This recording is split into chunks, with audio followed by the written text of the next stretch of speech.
G'day, Straya. How are you going? Hey, you going, man? Are you good? You should be. Why is that, Jim? Well, it's TGIF, NBA Straya, and basketball. Give me the ball, cause I'm gonna dunk it. Yeah!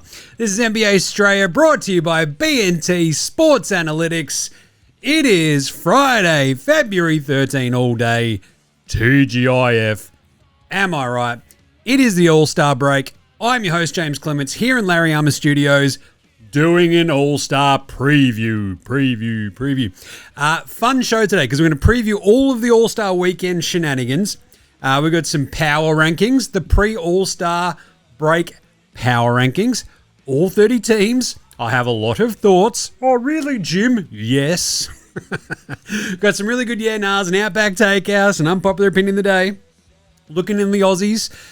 We are going down like flies at the moment, the Aussies in the NBA. So I figured it'd be a nice one to just catch up and see what the ones who are still standing are doing. And that'll be it. So we'll pick at the very end of the show who's going to win each of these All-Star events. But that'll be it. So that's a good one. If you're like me, you're probably going to I'm a bit sick of tank talk. There's a little bit of tank talk in there. We'll talk about that at the top. All-Star moaning. I'm also a bit sick of that as well. It's going to suck. We all know it's going to suck. The NBA, they're culpable. They're just throwing crap up against the wall. We've got 200 influencers. Who are you influencing when your players aren't playing? I don't know. What are you influencing people to watch? Bryce Sensabaugh? Come on, man. Anyway, so let's get into it. This is episode 1350. Nice! Of NBA Straya. Let's go!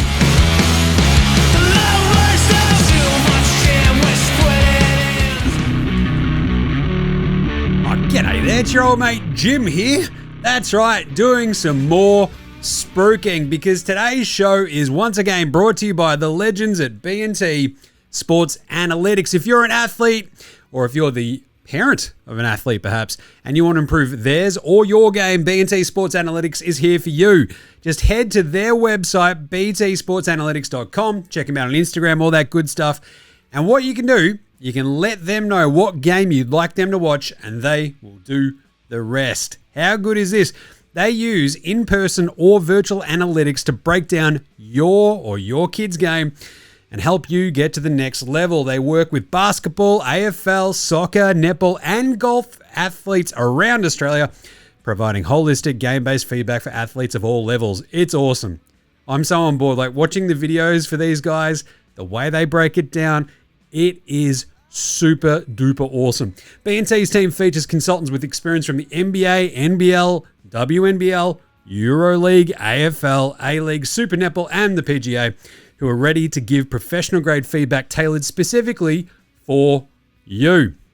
So you can book in a virtual video or an in-person consultation now via their website, btsportsanalytics.com, or you can check them out on Instagram. Go check them out on Instagram. It's just awesome. You can sort of see what they do. You get a feel for them. They're legends. They rock. It's just at BT Sports Analytics. Basically, getting smart about making your game better. It's data-driven sports analysis and consultation. So go check them out at btsportsanalytics.com or B&T Sports Analytics on Instagram. They're legends. Go support them. They rock. Back to the show.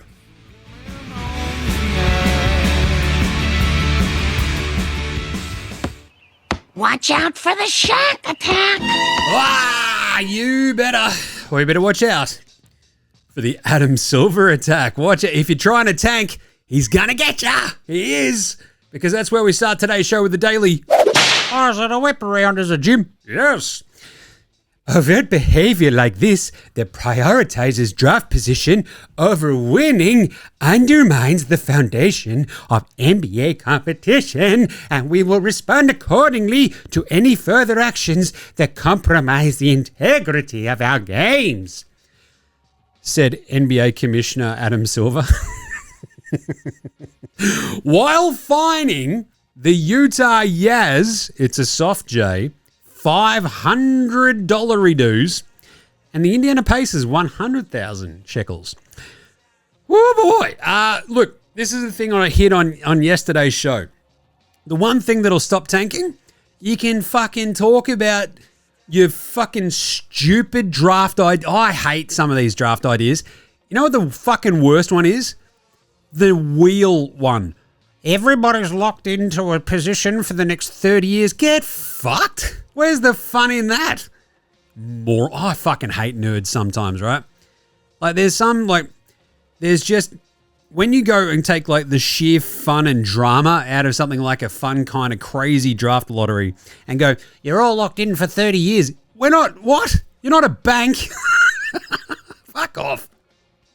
What accountant came up with that? Fuck you. Anyway, the biggest fix for tanking is money. It's very fucking simple. I said this on yesterday's show.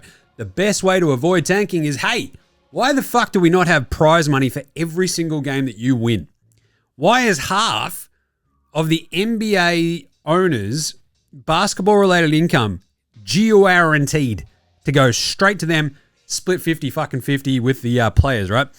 It is the most communist bullshit for a fucking league in a country that really fucking hates communists. And if you say anything about socialism in America, oh boy, are you in trouble. Meanwhile, all the sports leagues are the biggest fucking socialists out there. It is chaos.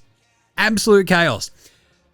You hit them where it hurts, i.e. the money, guess what'll fucking stop? Tanking. So the prize money idea, as I said on yesterday's show, right?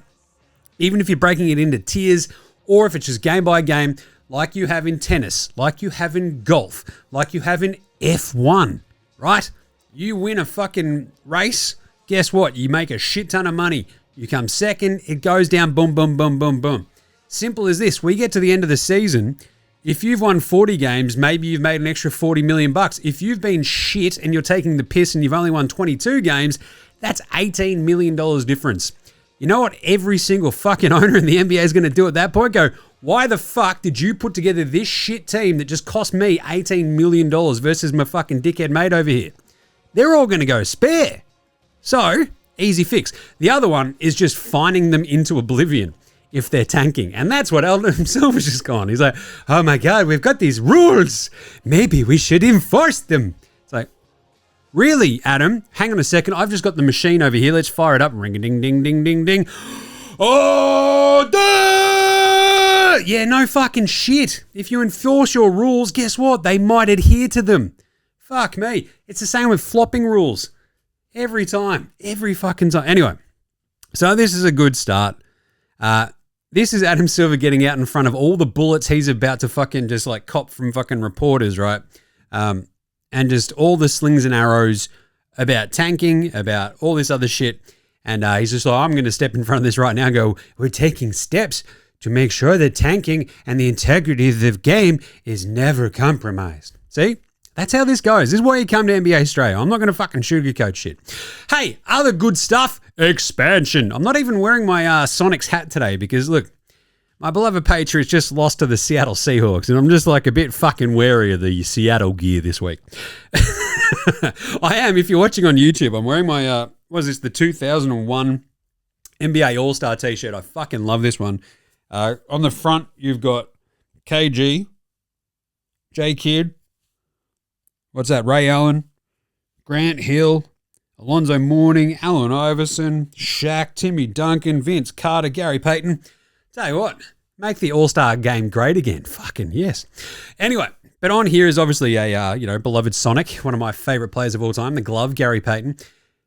Expansion was brought up again today because that flog Shams was like, and Malika, there's like a thing, and he's just such a fucking mealy-mouthed little dork that you just want to. Anyway, but he was reporting that, look, expansion's back on the cards. It feels like it's going in a positive direction. Seattle and Vegas are the obvious contenders if the Board of Governors go ahead with it. A lot of people get very excited every time expansion comes up, me included. I am also very fucking wary of getting my heart broken again because that is a Seattle Supersonics fan who told OKC to go get fucked because that's not my team. It was stolen from me. They're not in Seattle. They're not my fucking basketball team, right? Every time expansion comes up, you get your hopes up, and then they get dashed quite expertly because Adam Silver says a bunch of fucking mealy-mouthed bullshit, and we never get there. Still, looks like this is pointing in the right direction. However, there is still just like all the fucking work behind the scenes. There will be a board of governors meeting in March. Sham's like, look, that's when they're going to try to figure out a bunch of where the dollars, like the fucking expansion fees, the valuations is going to be all put to the owners and shit. And then they'll vote on it in the summer and we'll sort of start the ball rolling from there. Obviously finding potential buyers for those teams, etc. Just fucking price it up. Just go $6 billion. That's what we sold the Celtics for. If you want to buy in, boom, done. And I've been saying from the very fucking start, guess what? The easiest way to get in there and just placate the other owners, go, look, because we've signed this media rights deal, guess what these new owners don't get? Media money for the first fucking just say 3-4 years, whatever. You guys get to keep your 30th percentile or your fucking 1/30th of all the media rights money that comes in. They don't touch that for 4 or 5 years, right? If these rich fucks want to buy an NBA team, guess what? You're going to have to fucking foot the bill for 5 years. You just don't get free money because now you've bought a fucking NBA team. Very simple. All those owners will be on board going, okay, look, as long as we're fucking greasing the path for 5 years of me watching my 1/30th turn into 1/32nd, that's why I fucking hate these rich pricks so much. It's just, you're already making more money than God. Fuck off. Just get me a team. Anyway, so it's very simple. It should be, but it's going to be very complicated. I hate getting my hopes up. Just give me Seattle. I want the Seattle Supersonics. Bring in Vegas. Cool. He did also point out that one of the one of the West teams would have to move to the East. And he's like, that's like Memphis, Minnesota, New Orleans, you know. In terms of the time zones and stuff, I feel like Minnesota, just because it's right there near fucking Milwaukee anyway, just add them to the, you know, Central Division and off you go. Anyway, so expansion's back on the cards. I'll probably talk about this. I might do just like what I could do actually is an exclusive NBA Straya Dead Set Legends Club show is an expansion draft. That'd be fucking fun, wouldn't it? Yes, Jim, it would for you because it'd be your Sonics and you'd be drafting them as the GM. Let me know if you'd like that. Anyway, other news very quickly. Dylan Brooks was suspended with 16 techs. Suspended without pay. He's the first player to actually hit that mark before the All-Star break since Boogie Cousins in 2017. That's awesome. And Jeremy Sohan, we talked about this yesterday. He was waived by the Spurs and he's already been picked up by the Knicks. So that's kind of nice, isn't it? Good on you, Jeremy. They'll love your hair. But that's not a bad little bit of work for the Knicks. All they had to do was just fucking wait. And they get Jose Alvarado for a bag of chips and Jeremy Sohan. You're like, wait, have the Knicks got a bench? Fuck me. Not bad. Looking pretty good. Right. We're not going to cover today's games the way that we usually would here on NBA Straya. Milwaukee beat OKC. It was a bit fucking crazy. The Dallas Lakers game doesn't start till fucking 2 o'clock, which is in a little bit. Portland, Utah was a bit strange, but anyway. What we're just going to do is set you up for All-Star. That's right. I've been banging on about it for a couple of weeks that the very simple fucking premise of the NBA All-Star game should not be difficult to explain. So I just want to, off the fucking top, just say, look, we've overcomplicated this shit. East versus West. How do we not have this? Or Team USA versus Team World. Just fucking do it. None of this. There's 3 teams and they have to play each other once and then the 2 winners of those games have to play up and fuck off. You're already lost everybody, right? Very simply, Team World versus Team USA. It worked great for hockey. And they've already somehow managed to fuck it up, right? The NBA going, oh, well, we can't have more than 12 players. We can't have more than 24 announced in the All-Star. Why? Just put fucking 15 on each. Shut up, nerds. It's not difficult. This isn't rocket surgery. We've already put Norm Powell and Karl Anthony Towns on the Team World. So it's just a bit fucked. But the thing again is, you want to make it competitive. It's like, oh, well, we'll donate a bunch of money to the charities. It's like, you know what? That money's not going to the fucking players. It's going to charities. You know what players don't care as much about as money in their own pocket? They don't care as much about charities, man. It's very simple. If you win, all fucking 15 of you, you get a big bunch of fucking cash. It's kind of worked for the NBA Cup, very simply. All-Star game, same fucking thing. Just fucking pony up some cash. Guess what? They'll play hard. This is, again, I keep fucking, it's the same thing with tanking. Money. Money fucking talks, bullshit walks, right? Fuck me. Anyway. Whew. So right off the bat, color me a little bit fucking cynical about this All-Star weekend. I don't think it's going to go great. I think we're all going to look like fucking idiots. I will still watch it. I won't be paying too much attention. I'll wrap it up on, Monday's show, and then we'll take a little bit of a break for middle of next week and then be back on Friday, back to our usual shit. But, yeah, I'm a bit skeptical about this weekend. Let's just start there. Hey, the All-Star game is this weekend. All-Star preview. Friday, which is our Saturday, we have the rookie sophomore game. No, we don't, because now we've got 4 fucking teams and they have to play a fucking Jesus. I'm already fucked. I hate this shit. Just play rookies versus sophomores. What was wrong with that? No one watched it anyway. Idiots. Now we've got Team Mello versus fucking Team Austin Rivers. I do like when we've got Vince Carter, T-Mac, and Mello, and then Austin Rivers. One of these things is not like the other. He's a fuckhead. He's Austin Rivers. So you got Team Mello, which is Cooper Flagg. He's injured. He's out. Ace Bailey replaces Cooper. You got Reed Shepherd, Stephen Castle, Dylan Harper, Jeremiah Zero Fears, Donovan Klingon, Calamari Boyles. I love Calamari Boyle. Colin Murray Boyles. They go up against Team Austin, which is the G League kids, right? So Sean East, Ron Harper Jr., David Jones Garcia, Yannick Conan, Elijah Martin, Tristan Newton, Yang Hansen, and Mac McClung, who's injured. So he's out for Jameer Young.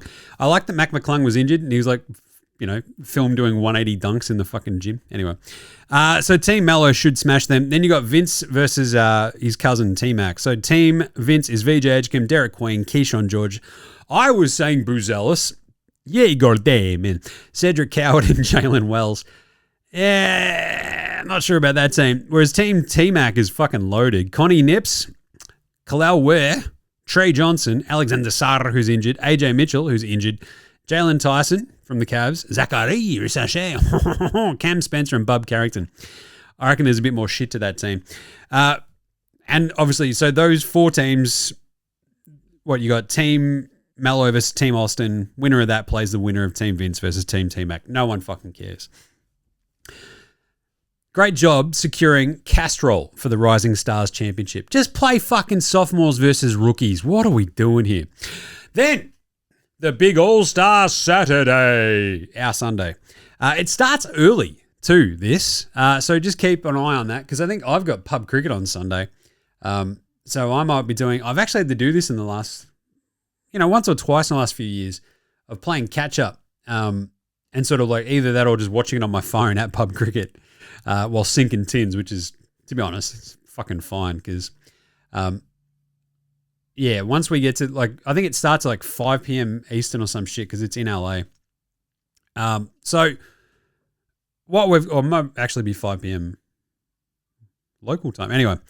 So just keep an eye on your regularly scheduled programming because it starts off with the 3-point comp, right? Which is now the crown jewel because the slam dunk comp used to be the crown jewel. Everyone now loves a 3-point comp because people actually fucking try. And there's actual stars in it, including Devin Booker, Con Kneppel, Tyrese Maxey, Donnie Mitchell, Jamal Murray, Bobby Portis Jr., Norm Powell, and Damian Lillard, who is not playing in the NBA this year because he tore his fucking Achilles. So kind of neat. Interesting one. I like that. Now, also, what they've done for your All-Star Saturday, our Sunday, is they've just pissed off the bullshit skills challenge, I think because Chris Paul tried to cheat it. Chris Paul, ruining for everybody, a tradition like no other. So, instead of the skills comp, where you dribble and you fucking pass and you have to hit a layup and then you got to hit a 3 or whatever, they're just doing the shooting stars competition. You might remember this from 10 years ago. It's a 2-round format. All 4 of these teams play and the 2 go through to the next round, right? So they compete. They've got 3 people on each team, I think. Yeah. They all go one by one, and they've got a minute 10 to score points while rotating through 7 shooting spots around the court. And all 3 players on a team shoot at each spot in the set order, right? So teams go one team at a time. All 3 players are just going at each spot in an order, and they have to rotate. The team with the highest score in the final round is the champ, right? So you've got these 4 teams. It's going to be a fucking dog's breakfast, but it might be better than the skills comp because it's just shooting. And they've got Team All-Star, which is Scotty Barnes, Scoob, and Chet, along with Rip Hamilton, NBA legend, like that. Team Harper, which is just all the Harpers. It's Dylan Harper, Ron Harper Jr., and Ron Harper, their dad. Team Knicks, which is Brunson, Cat, and Allen Houston, which is kind of fun.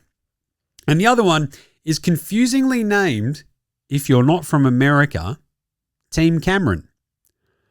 Gee, are they all named Cameron Jim? We could have fucking about 8 Team Jalen's. No, it's Team Cameron because that's where Duke play. We couldn't call them Team Duke because that would be too fucking easy. This is once again Americans with their heads shoved so far up their ass, they just assume that everyone knows that Duke play at Cameron Indoor when they play basketball. So these are Duke kids, which is Jalen Johnson, Connie Nips, and NBA loose, air quotes, legend, Corey Maggette. This is the best we can get from Duke. Like, I still reckon that's not a bad one. Connie Nips and Jalen Johnson should smash him. But anyway, the big cat. I love Corey Maggette. There's a great story about him basically not playing in the NBA again after he beat the shit out of a teammate. But anyway, Team Cameron, what a fucking... Just call it Team Duke. Oh, but naming rights and shit. It's... Really? Team Cameron? Is that fucking better? Everyone's going to go, why are they Team Cameron? And then finally, a wildly whelming slam dunk comp featuring Jackson Hayes from your LA Lakers, Carter Bryant from the Spurs, Keishad Johnson from the Miami Heat, and Jace Richardson from the Orlando Magic, which I do fucking love because his dad won it. So that's kind of neat. But, come on. Again, why do we have problems getting the stars to be in the slam dunk comp? Because you're not paying them enough. Obviously. What are you fucking idiots? Anyway. So, that's the Saturday lineup. We go 3-point comp, shooting stars, slam dunk comp. That is going to be a bit of a downer in the end, isn't it? I think the simple idea of having the dunk comp last, it's a bit fucking outdated now, I think, right? It's just a bit outdated. So I think we've also got the celebrity game, but who the fuck cares about that? So on the Saturday out, or the Sunday out time, 5 p.m. Eastern is when it starts. So you got the 3-point comp at that time, which is pretty fucking early in the day. Then you got shooting stars and then slam dunk. So see how we go. Then on Sunday, the All-Star Games. Fucking again. See, look, I'm already annoyed. Fuck off.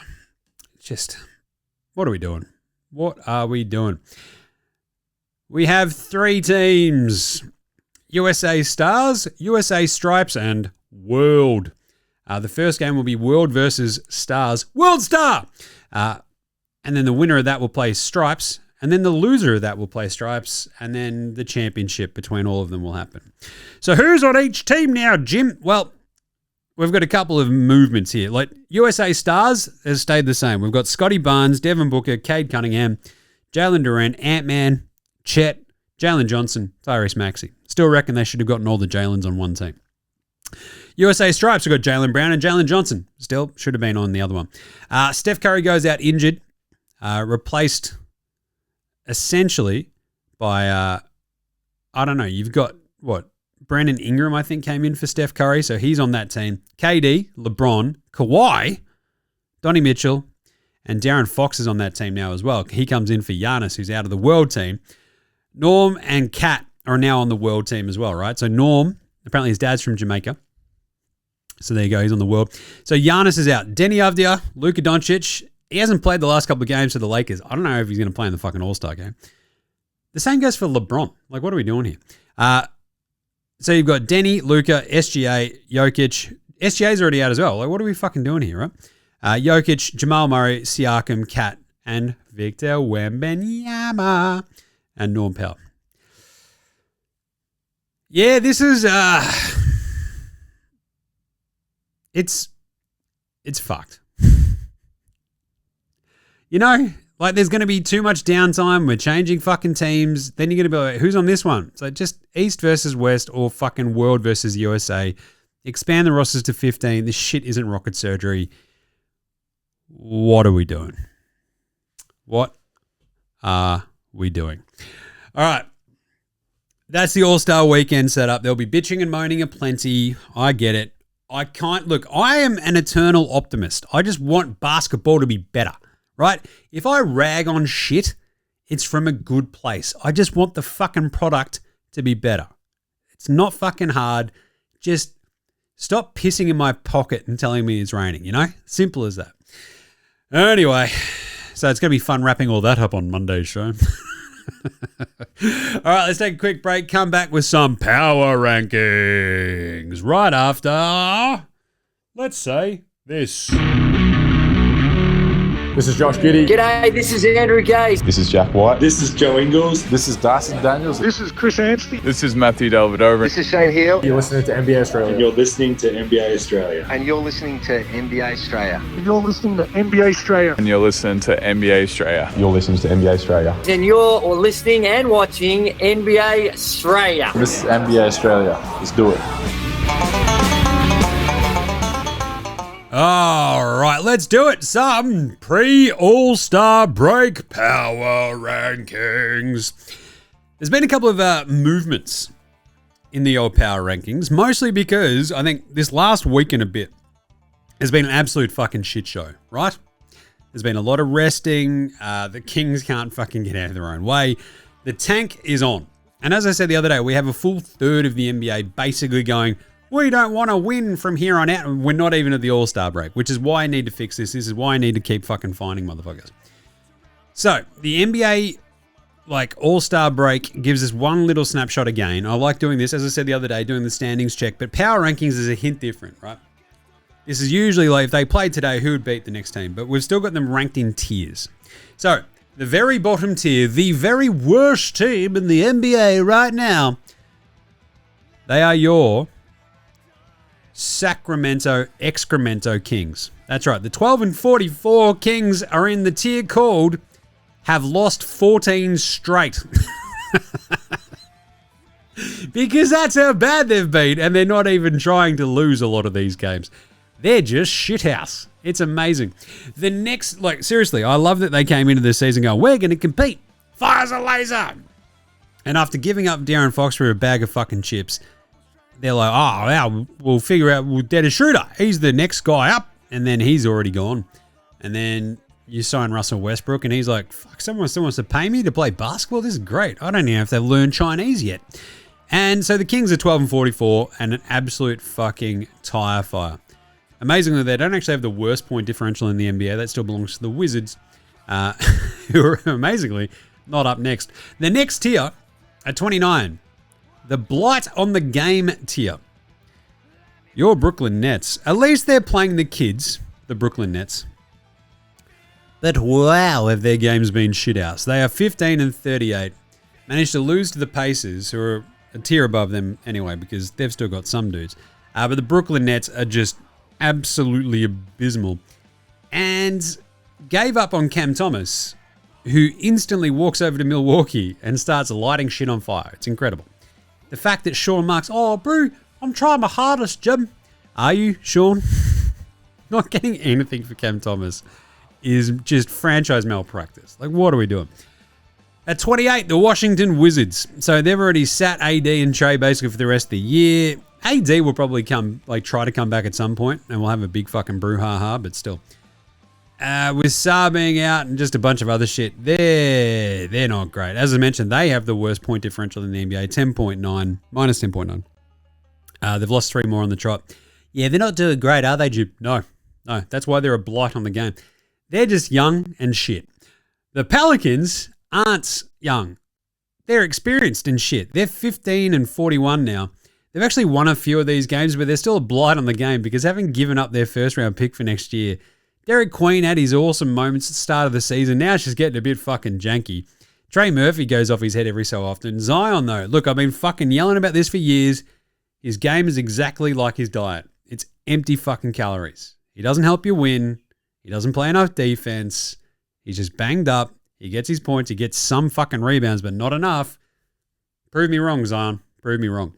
And then the final blight on the game one is the Utah Jazz, who are probably, I actually did this basically trying to keep in mind that they do have Lowry. They do have, now they've also sat Triple J for the rest of the season after they found a thing in his knee that they had to get rid of. And it's good that he's not playing on it, and it could get worse. So good on them for making that decision. I think it was a pretty easy decision for the Yaz to make, though. But still the blight on the game because they're just sitting dudes in the fourth quarter. My favorite thing is, and why I have them above the Nets, the Wizards, and the Pels, is because they still beat the Heat the other day, which is fucking hilarious. But all of those are a blight on the game. You can have them all in whatever order you want. The punch in the dick bad tier. That is the Milwaukee Bucks, because it is Algonquin for the Badland at the moment. Because Cam Thomas has come back. They've 1-2 on the trot after beating OKC. They're 23-30. The big thing is, like, Doc Rivers isn't out there coaching the tank. And that's probably going to come back and bite them in the ass. But again, they're sort of playing knowing that they don't have their own pick. They do get another shit pick. Like, they have to give Atlanta their pick if it drops below the Pelicans. So they're kind of like, ooh, if we're still shit, we get to keep our own pick. Stop winning games, you idiots. You're still punching the dick bag. Quit it. Indiana are next up as well, 15-40. That win, they've 1-2 on the trot. They just went, we hate New York. We're going to beat both their teams. I kind of love that, but they're also punching the dick bad. Even with Siakam, Zoobs hasn't come back yet. Nemhard, they sat the other day. Naismith as well. But you can sort of see what they're building to next year, but still punching the dick bad. Same with the Grizzlies. They're up next. They've lost 4 on the trot. And the Mavericks are in this tier as well. They are punching the dick bad. Cooper sits out. They've lost 8 straight. The Grizz have lost 4 straight.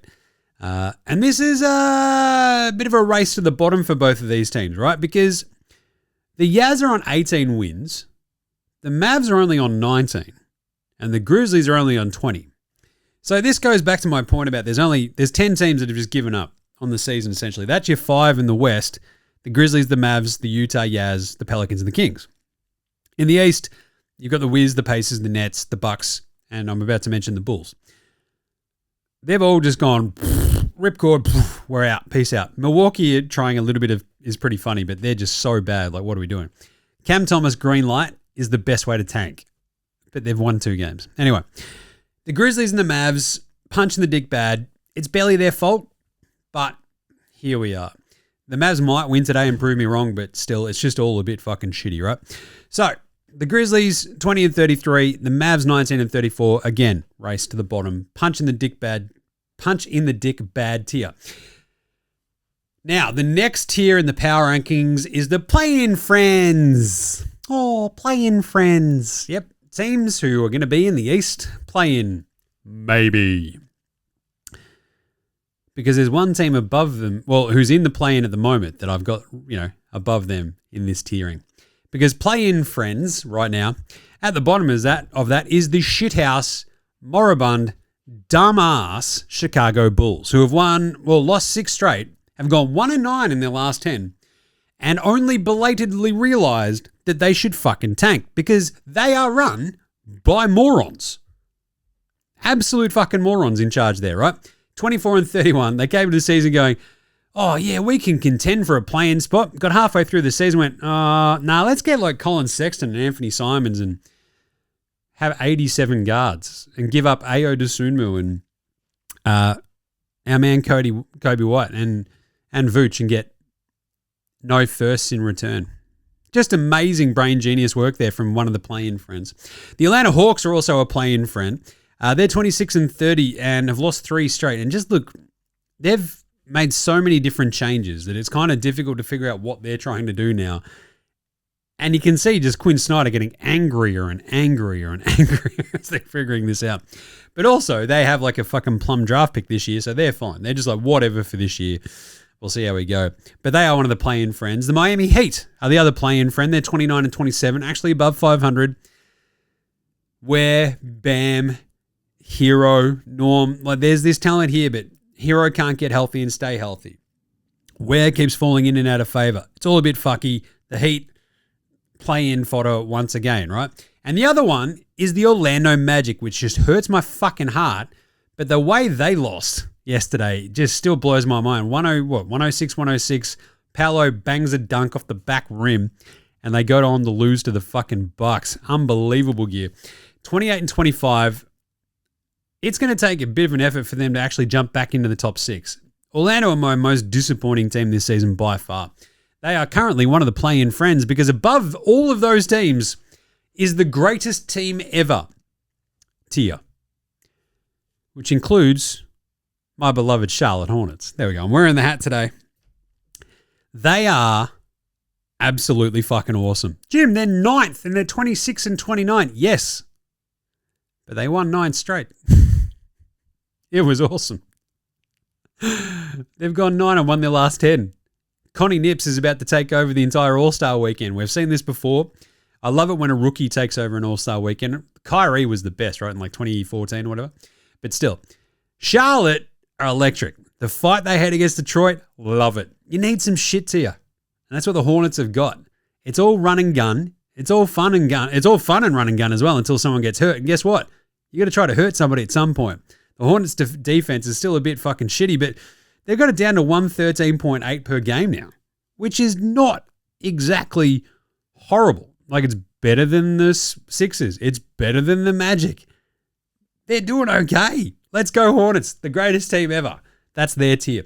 Then we've got the good but wobbly tier, which is the LA Clippers, who are looking pretty good here and there every so often, even despite, getting Garland for Harden, pissing off Zoobs. Kawhi's just off his head. That game winner against Houston was fucking awesome. But they are still wobbly, and we don't know what the fuck's going to happen there. They're currently 9th, 26 and 28. The Portland Trailblazers are behind them, 26 and 29, but I've got them in the good but wobbly because I don't think the arse is going to fall out of them quite as much as it potentially could for the Clippers, if you know what I mean, right? So the Blazers, just their injury balance and like getting Shaden back at some point, having Denny play these games, it's all a bit squirrely, but they're good, but it's wobbly. Same with the Warriors, who are in 8th right now, 29 and 26. They're good, but they are wobbly. With no Steph, they've won a couple of games here and there. They also don't look that great. Draymond's playing pretty fucking well, but no Steph at the moment, no Jimmy. Wobbly. Right? They are just wobbly, but there's enough like sort of institutional knowledge that they're keeping their heads above water. The arse could fall out of that pretty quick though. And the good bit wobbly one, I've got the Philadelphia 1, 2, 3, 4, 5, 6s. They've lost a couple on the trot. They got absolutely fucking just straight killed by the Knicks yesterday. So he got straight killed. Which was brutal. But I'll tell you, if Embiid's back, you got 25 games without Paul George, I get it. But you're just pumping game time into VJ. Tyrese Maxey's been off his head. Embiid, whatever. They're good, but they are certainly wobbly. And that's why like the Orlando disappointment thing, they should be at least in 6. Philly have just been awesome and fun. They are good, but they are wobbly. The good but questions tier. That would be your Phoenix Suns. I've still got lots of questions. Like the way that they just lost yesterday was not great. They're 32 and 23. They're in 7th right now. The questions mostly come around like, is Jalen Green going to help or hinder? And will the sort of smoke and mirrors vibes, their defense has been so fucking good all season. Do teams slowly figure this out and then figure out offensively, all right, Booker, Brooks, who else is hurting us? Their 3-point shooters? Colin Gillespie? I don't know, man. So I've still got some questions about the Suns. The Lakers are good. The Lakers. Good, but questions. The questions being, can Luka stay healthy? Can LeBron stay healthy? Can they play a liquor defense, Jim? They've lost 2 on the trot. They play today against Dallas. I don't know if they're going to win that one, but my big questions about that is literally, can they stay healthy and can they put together any hint of a fucking defense in the last 2 months of the season? Going to find out. Got questions. The Raptors. Good bit questions. So they had a weird, strange loss to the Pistons yesterday where they were just not in the second half. And you're like, Pirtle, Teenage Mutant Jakob Pirtle came back. That's good. They got their ass kicked. That's bad. It happens. They're still 32 and 23. They're good, and same as the next team. They're both very good, but I have like a couple of lingering questions of like, you got all your dudes. RJ Barrett's back. Pirtle's back. Can we make it all just fucking go in the right direction? That's my question. Same goes for Houston. Now without Steven Adams, no Fred VanVleet. They're the next one of the good bit questions on. They're the 4 seed right now. They're 33 and 20. Same as the Raptors, 32 and 23. Very similar, I kind of feel, because they are very large across the wings. The ball handling is a bit of a question, I think, for the Rockets.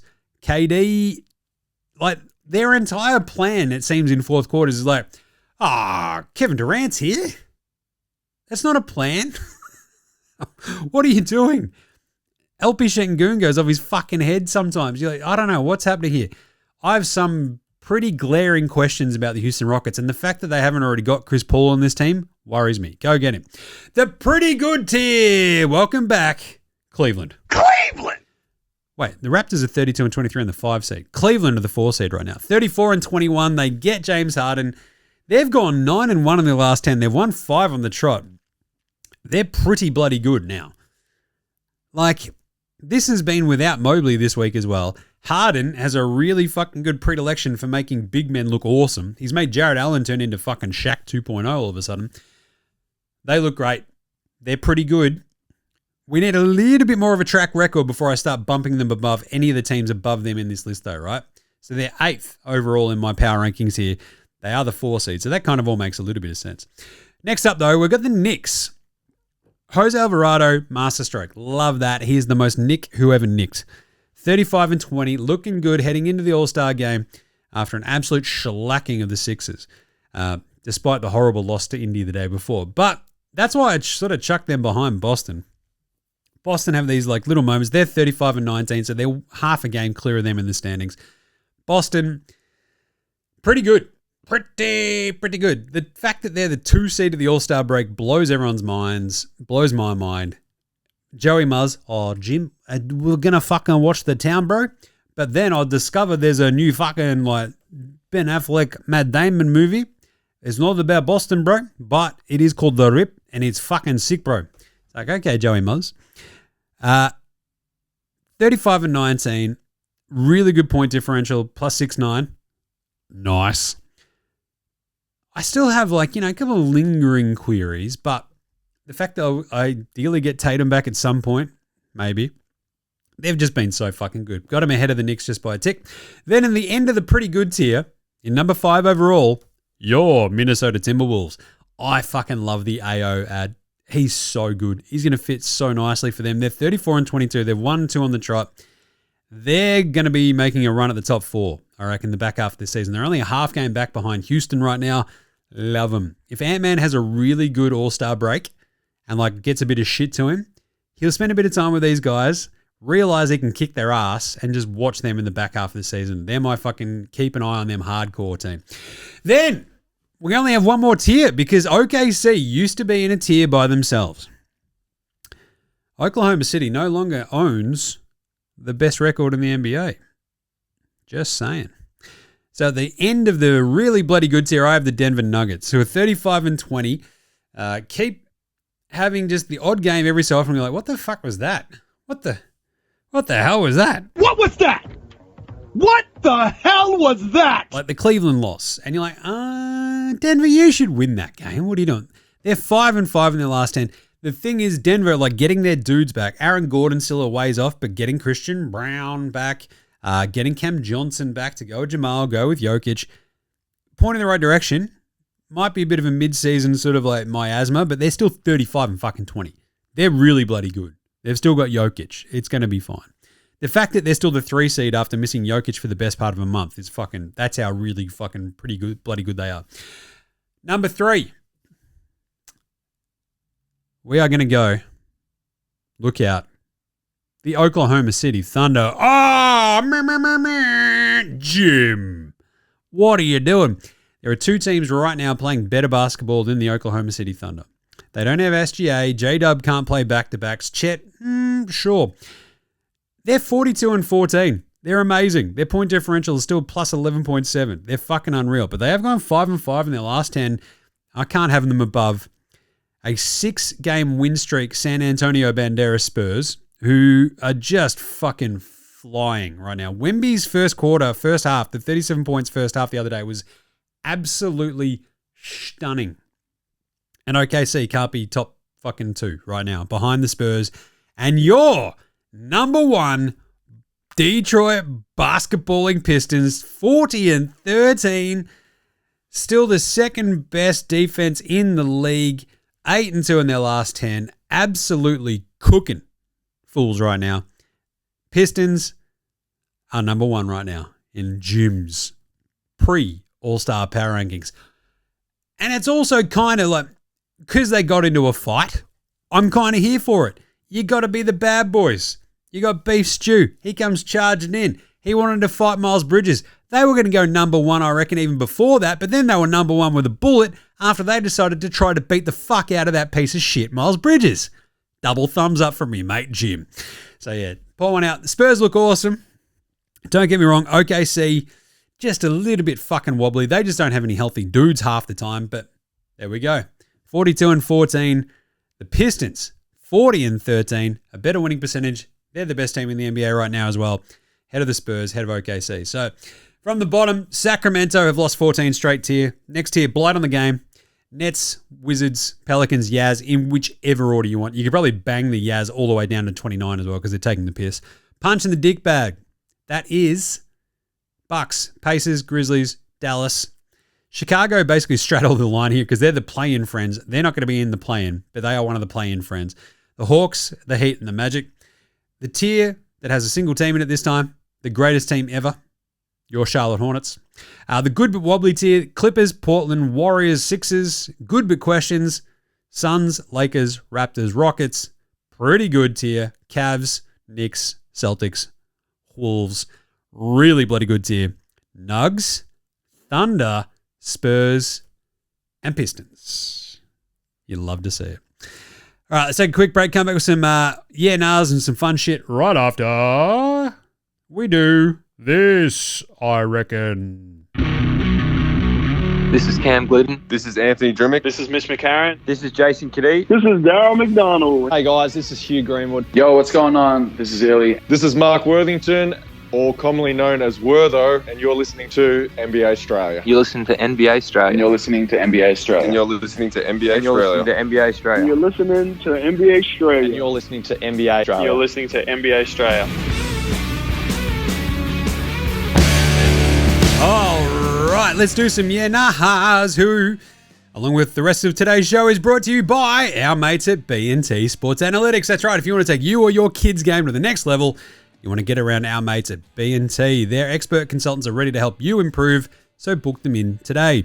They offer Melbourne-based in-person consultation for AFL or basketball, virtual analysis worldwide, an unmatched approach to holistic athletic development, and connections to people and performance pathways you won't find anywhere else. So not only will they break down your game, your strengths, your weaknesses, what you can work on, all this sort of stuff, using video or in-person consultation, they can also help you get to the next level with more coaching, with other performance pathways, development coaches, etc., to really get you pointing in the right direction. So you can take you or your kid's game to the very next level.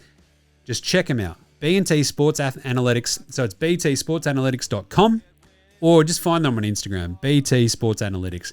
They're legends. Go check them out. Go have a look at the photos. Go have a look at the videos. The way they work with folks is the best. We love them here. So support them the way they support our show. Right. Now let's do some yeah-nahs. We got some good ones from Jez the other day. Love this. Hanging out with him at the Super Bowl party that we threw. We didn't actually go to the Super Bowl, but yeah. Anyway, good Super Bowl party. Number one, Klay Thompson should opt out of his final year in Dallas and look to sign with a contender to provide that Ray Allen plug-and-play type of role off the bench. I'd love to see him in Indy. Yeah, nah. Ooh, that's good. You know where he would be absolutely perfect, though? Detroit. He would be so good for the Pistons because they've got Huerta. They've got Duncan Robinson. Why not get Klay? You got the splash triplets. That's the best. Indy is a great shout, though, because you think about next year, right? So if he just plays out this season in Dallas, doesn't pick up his player option for next year, they have Zoobs and Halliburton coming back from his Achilles. They've got Siakam, Naismith, Nemhard. You add another sharpshooter like Klay, holy moly, does that open up a lot more options for that team. Opens up a lot more options for just nailing threes for Klay off awesome Tyrese Halliburton passes. That's a great call. The problem is he'll probably end up on the Lakers because of his dad. Number two, Jarrett Allen and Evan Mobley are going to have to become offensive rebounding beasts if they want to score. Yeah, nah. I reckon I'm kind of on board. Like, I think as we've seen this week, right? Like Harden really, really loves going, all right, I'm just going to involve the big man. Jared Allen had 22 and 13 against the Nuggets the other day, right? Harden, I think even in the game that they won by like 1 million over the Wizards, and Harden wasn't really even looking to score like half the time. I think, what did he end up with? Hang on a second. 13 points on 4 shots. He went to the line 12 times. But again, Jared Allen, 21 and 9. As I said, he's turned into like Shaq 2.0. He's a little bit more Alonzo Mourning, isn't he? He's a bit taller and a bit skinnier. But I think Harden really, really loves the sort of drive, dump offs, or finding swing, pass, bang, off he goes to a cutting big. He's good enough, he's still smart enough, and he's big enough that he can get the ball to the big. So I think it's a really interesting combo for when Mobley comes back, though, right? Because having the single big, the Cavs have looked great. And this keeps happening to this team, right? One of their big money dudes goes out and they suddenly look better. It's very strange. But anyway, if Mobley comes back, he's got like a little bit more offensive bag, obviously, than the Jared Allen. Harden could love this as well, or it could just sink him. I don't know. But I reckon you have those two dudes. You got Harden orchestrating this. If they are getting offensive rebounds, look out. I don't think they wouldn't ever score the opposition. So don't mind this. But Allen, Mobley, looking to feast. Last one. Oh, hang on a second. Number 3. I disagree with your grading of the Bulls trade deadline moves. Mark Eversley and Billy Donovan have the perfect plan to fly under the radar and keep their jobs for as long as they want by staying at 500 forever. I mean, Eversley's like the GM. You got Karnisovas, who's like ahead of him as well as like the president of the basketball bops. It does sort of actually feel like as they sort of went, oh no, we're going to punt on this season. Like we've got all these we've got Anthony Simons and Colin Sexton. Like all you've done is get shitter versions of the players you already had, and you got no first in return. It does feel like spinning the wheels. But, feeding a plate of shit to like Jerry Reinsdorf, who doesn't fucking seem to care about this team beyond making the play-in.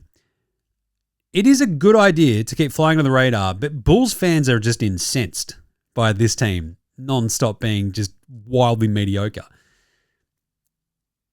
And it does worry me. Like, I think I hate their trade still because they've just finally gone, I think we're tanking. But I don't think they even think that. Right? They just got some assets. It's like, but they're shit assets. And you could have gotten better ones if you weren't wildly inept at your jobs. So, yeah, I'm still going to ding the Bulls for being shit. But I think, so Jez's point, though, is like flying under the radar, keeping their jobs for as long as they want by staying at 500. I don't think they'll be able to. But I don't think they're going to fire any of these guys because Reinsdorf is just wildly loyal to dudes who are wildly shit. We've seen this before with Garpax. So, prove me wrong. Last one's a two-parter. Something is seemingly about to go down with the Clippers and this whole Kawhi payment thing. Yeah, nah. I mean, why else would they be blowing up their roster on the back of last month of basketball that they played? Yeah, nah, it's a great shout. It's kind of weird. It does feel like they're like, oh, we're going to get docked a bunch of our own picks. We better stock up with other people's picks right fucking now. Yeah. Like, that was one of my first thoughts with the Harden thing. It's like, he knows something. And then when they traded Zoobs, it's like, but now you've got Garland. Shouldn't you have Garland and Zoobs? But I guess if that draft pick falls 5th, the Clippers will be like, holy shit, this is great. We have to give our pick to the Thunder, but we've got the Pacers pick. It's number 5. Yes, mate, we're back. Yeah, it's a weird one. I still reckon once all this has happened, all this aspiration shit will pop off again after the All-Star break because they don't want to stymie the All-Star break being at the Clippers fucking arena, which is hilarious. Adam Silver would, I'll do Adam Silver shit one other time, but not impressed. And his other one is, and if that's the case and he avoids sanction, Kawhi will have a new home in the off-season. And yeah, nah, I think Miami would be a great fit, given that's where all the oldies go to retire. Yeah, nah. Kawhi is a Heat, isn't he? He really is. Fuck. That's a great call. Yeah, nah, yeah. Him on the Heat, that's just a little bit scary. It's still warm. He can probably get a bunch of like LLCs down there too pretty easily in Floridia. I like that. That's good. On you, Jez. Thanks for those yeah nahs. Matty O had a good one too.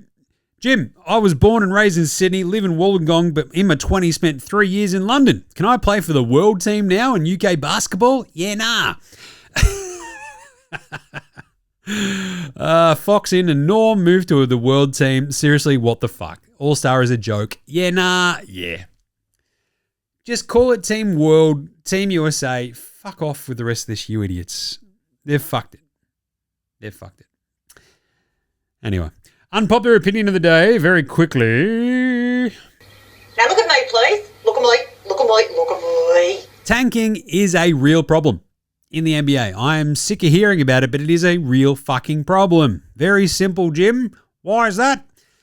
It affects the fans. I will always be fucking pissed off for any shit that affects the fans. Having been a basketball fan for most of my life, if I want to go to a game, you know who I want to see play? The fucking players, right? That's always going to piss me off. If you go to a game, it shouldn't be fucking roulette if the players who are paid to play do not play, right? If they're injured, cool, that happens. If they can't play because they're going to exacerbate an existing injury, cool, you get it. But if they're good to go, fucking play them. Because the NBA it's making so much money, it seems to have forgotten the basic core tenet of a business, which is serve the customer. Right. Just imagine being at a cafe, it's like, oh, can I get like a long black? And they're like, nah, it's out today. It's like, but the coffee machine's right there. It's like, yeah, but I don't know. We're now going to, here is actually a weak tea. Get the fuck out of here. I'll go down the road to the NFL where there's just like a fucking actual nice coffee. Holding folks out, tanking, whatever. If it doesn't serve the customer, what the fuck are you doing? Right? It might serve the owner. It might serve the players and the Players Association. Oh, we need more rest. But without the fans, you don't have a fucking sport. You don't have a league. So fix fucking tanking. Oh, but it's the incentive. Then get rid of the fucking incentive. More money, as I keep saying. Throw money at the problem, it'll fuck it off. It annoys the shit out of me tanking because I think, people who yell about basketball like moi, we sort of, the integrity of the sport, all this sort of shit. Yeah, and also the fans. Like I spent, 6 years going to Brooklyn Nets games as a ticket holder, doing media shit there too sometimes. And like when that was at its very nadir, it was fucked. It's depressing. It's shit. And they were trying to dig their way out of that and they'd fucked it, right? Adam Silver should be fucking forced as part of his job. And this is kind of Outback Takehouse for today. Simple as that, right? Let's do it. It's Friday at Outback, and you know what that means? Oh yeah, 4-for-1 TGIF oil drum cans full of icy cold Foster's Lager. It's Australian for beer. Get it up, ya. And it goes great with today's Fine Grilled Take, which is Adam Silver should spend his entire NBA season going to at least 3 games a week in different markets and figuring out what the fuck is going on with his league. Because he's got his fucking bald head so far up his own ass that he can't see the trees. Well, the forest for the trees either. Seriously, you got to look after the NBA. Yes, you're making a fuck ton of money for the owners and the players, but the fans are the ones who are fucking suffering, right? If they tune in and they don't know why the fuck some like awesome super duper star isn't playing, guess what they're not going to do next time, Adam? Tune in.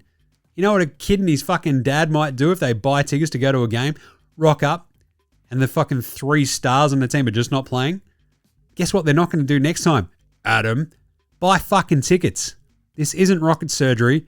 Fix your shit. Only at Outback. Bonus Outback Takehouse, just to, brush it off again. All-Star, family off. I still love the idea of this. 1 NBA player and plus 1 sibling/family member that's not currently in the NBA. LeBron and Bryce, Ben Simmons and Dave Simmons. Well, Ben Simmons is not in the NBA either, but still. I love it. I absolutely love it. Just give like Reggie and Cheryl Miller, Kevin, Brianna Durant. Like I just love it. Retired dudes, shit brothers, shit sisters, good sisters, shit brothers. Open it up. 2-on-2. Let's fucking go. White man can't jump rules. You can't tell me this wouldn't be the fucking best showcase shit we could do. Because we've gotten stuck in this rut with this Saturday. It's like, we need a dunk comp and a 3-point comp. We need a rookie, sophomore. Why not fucking a 1-on-1 comp? A 2-on-2 comp. Just fucking quick, bang, bang, bang, knock them out. That'd be fucking awesome. It'd be a spectacle. You've fucked it, NBA. I'm here to help fix it. Just saying. Righto. Let's do it. A bit of NBA Straya Stat of the Show, brought to you by B&T Sports Analytics. Always love a good stat of the show, and B&T Sports Analytics are big on stats, big on breakdowns. So, at the moment, Cooper Flagg and Con Knipple, they're just barely going to miss becoming the fourth pair of rookies ever to have 1,000 points each before the All-Star break in the last 45 seasons. You know how close they came? One single point. Cooper Flagg had 999. The other ones to do it were Paolo Banchero and Benny Mathurin back in 22-23. LeBron James and Carmelo Anthony back in 2003-2004. And a couple of blokes named Michael Jordan and Hakeem Olajuwon back in 84-85. Not bad. But on top of that, in terms of the stat of the show, how about Con Knipple so far this season? 19 points a game, 5.5 rebounds, 3.6 assists, 48, 43, 90 shooting splits. Absolutely amazing. It's a 64.6 true shooting percentage. He's second in three-pointers made. And going into the All-Star break with 183 three-pointers for the season, he's going to hit the rookie record and fly past it. He's got 27 games left. The rookie record is 206. He needs 23 more and he's there. Con Knipple will be the best shooting rookie in NBA history. That is a hell of a stat. And it's brought to you by B&T Sports Analytics. Go check them out. All right, let's have a quick look at the Aussies in the Australian Player Watch. As mentioned at the top, not many Aussies left at the moment because Gids is out with his hammy. Johnny Furphy did his ACL. We have Aussie Matty T still on the sidelines. Duop was injured and out for the season, was waived. Dante Exum was out for the season and waived. Travers was waived. It's getting pretty brutal. So who's left, Jim? Well, Lockie Ulbrich is still doing pretty well for his Chicago Bulls. Got out there, had a 7-2 against the Celtics the other day. In only 5 minutes, went 3 of 4 and hit his awesomely. I think it was his first 3 for the season. Oh, no, he's got 2. Yeah. That's right. He hit one at the start of the month. So his second 3 of the year, 7 points, 2 rebounds. Love to see it. And on the weekend as well, he got it there for 3 minutes, ran around against the Nuggets, but they lost that one. Jock Landale and Dyson Daniels on the Auslana Hawks. Dyson had a good one the other day. We posted some of the highlights as well. 21-3-4 against Charlotte. That came out after an 11-6-3 against Charlotte as well a few days earlier. Not bad. He missed one in between, but he's all good now. So Dyson still averaging 11.6, 6.5 rebounds, 6.2 assists. So an 11-6-6. And the steals have dipped a little bit, down to 1.8 for the season. But still, the vacuum is carving him up. The Great Barrier Thief. And Rock'em Sock'em Block'em Jock'em Landale, after his awesome 26-11, 5-4 in his debut for the Hawks, he then ripped off a 5-1 against the Charlotte Hornets, then a 12-6 against Minnesota, and then a 9-3 against Charlotte as well. So he's averaging 11-6 for the season, is our man Jock. Love that. Tyrese Proctor got out there for a tiny little bit the other day against Washington. He had 3 points, 3 turnovers, and 1 foul. He hit 1 or 2 from 3, but yeah, not quite good enough. Now that they've got Schroeder, Harden, and Mitchell, and just it's a little bit tight on for minutes, I reckon, for Tyrese in the near future, but he'll be right. Josh Greeny Green, he's been not bad of late too. He's been getting a little bit more consistent minutes as well. He had 14, 1 and 2 against the Rockets about a week ago. Followed that with 8 and 1, 5 and 5, and then a 3-point game against the in the win against the Hawks. But sort of sitting around that, between 15 to 20 minutes a game sort of mark. And then Jinglin' Joe Ingles. That's right. He got out there the other day. I love to see it. 4 minutes, ran around. He had a rebound and a turnover in the massive win over Portland. Great job by him. He also played 4 minutes on Monday against the Clippers, where he had 2 assists and 1 rebound as well in 4 minutes. So I like that they're just pumping a few minutes into Joe Ingles' legs just to keep him alive. That's nice, isn't it? All right, let's finish up the show with some picks and a preview for all of those All-Star, events. Let's do it. All-Star preview and picks. All-Star preview and picks. Thanks, Inadvertent Bane. Not a problem, Jim. How's the weekend looking? Oh, yeah, good. As long as I don't hurt myself playing cricket. You can find all of our picks over at Dabble. You can just hit the link in our show description or in our social bios. It'll be right there. And so All-Star is always a little bit tricky. Here are my picks for the weekend. 3-point comp. I think Con Knippel's one of the favorites. I love his release. I love his shot. It's wildly consistent. I love Con. The other one, Norm Powell. Bit of a rank outsider this year. He is playing in his old digs there at the Intuit Dome. Don't mind that. A bit of just, familiarity with the surrounds. He had a horrible showing last year. I loved him last year too. Don't mind him this year. He's a very streaky though. Dame, don't know about that one. Just a bit weird. Bobby Portis is an interesting look, but I love Con. The shooting stars, all-stars, I reckon. Or maybe Team Cameron, because they've got, Jalen Johnson, Con Knippel, and Big Cat. So, let's go Team Cameron over Team All-Stars. And then for the dunk comp, I think Carter Bryant might be the dude here. He's wildly athletic. I think he's going to do some cool stuff. Always love when a rookie gets involved. He should be pretty cool. And then for the actual All-Star game, I'm just going Team World because they've got the dudes. And sure, the stupid round robin thing is just annoying, but I think Team World's got it. What do you think? Yeah? Nice. All right, go pick find all those picks over at Dabble. That's it. What a week it's been. It's been fun as. Thanks for coming down to hang out with us at the NFL Straya party as well. Everyone who came, that was the best time ever. But we will be back on Monday to wrap up all the All-Star gear. And then we'll take a couple of days off, come back for Friday, I reckon. So next Friday we'll be back after Monday's show. Basically because that's when the games are back for the All-Star break. So you can follow us still on Twitter, Facey, IG, YouTube, and TikTok. We'll still have a bunch of stuff going up. Don't worry about that. NFL Australia, we did our Super Bowl Soggy Sorrow show. Sad Jim. That was a pretty fun one. Gaz and I will still do an off-season show. Don't worry about that too. Jim does Supercoach. We'll be back probably not this week because it's a double week. So keep an eye out for that though. Make sure you subscribe and check it out everywhere. Rate, review, and star across all of your podcast apps, of course.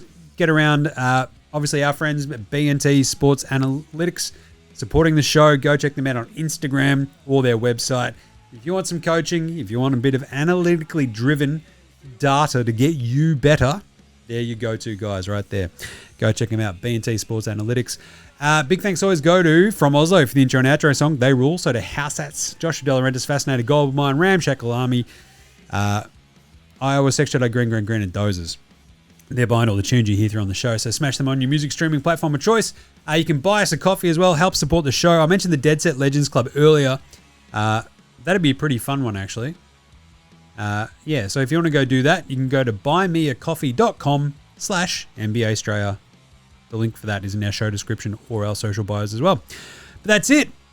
Thanks, Legends. Nothing at the end of this one because we've already run long, but it's been a fun show. So we will catch you after the All-Star break on Monday. Wrap it all up for you. Enjoy the All-Star weekend, or at least try to, I guess. We'll catch you after that, you dickheads. This is NBA Straya saying, look after yourselves, would you? And later, hosen.